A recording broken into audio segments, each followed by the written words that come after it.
master spécialisé entrepreneur d'HEC, au cours duquel, en fait, j'ai tout de suite rencontré mes deux premiers cofondateurs, en fait, avec lesquels on a lancé PeersUp, donc la toute première entreprise que j'ai lancée.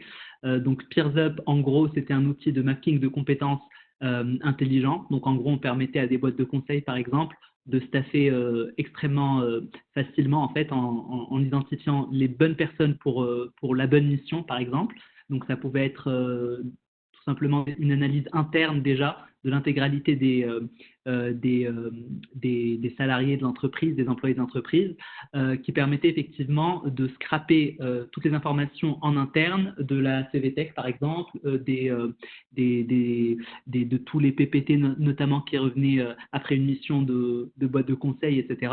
Et on essayait de faire du mapping de compétences intelligent qui permettait aussi de faire du leveling en fait de chacune des compétences et des connaissances des collègues.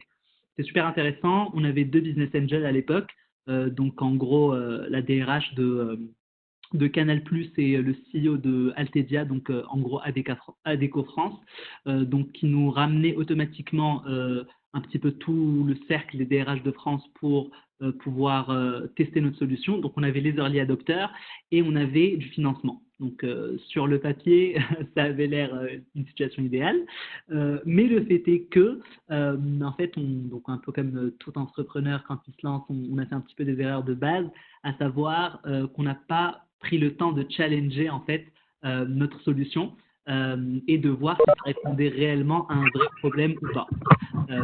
Donc le fait est qu'on a assez rapidement mis la solution sur le terrain. Donc on a tout simplement décidé de construire notre outil de mapping de compétences. On a voulu faire énormément de fonctionnalités pour répondre aux besoins des RH. Donc on a enchaîné des meetings avec les RH.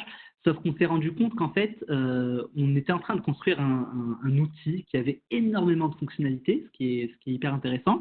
Sauf qu'en fait, c'est complètement à l'encontre de tous les principes de base de l'entrepreneuriat qui disent en fait qu'il faut absolument regarder ce que le marché veut et surtout itérer avec des versions minimales. Donc vous avez tous peut-être entendu parler de MVP, Minimum Viable Product.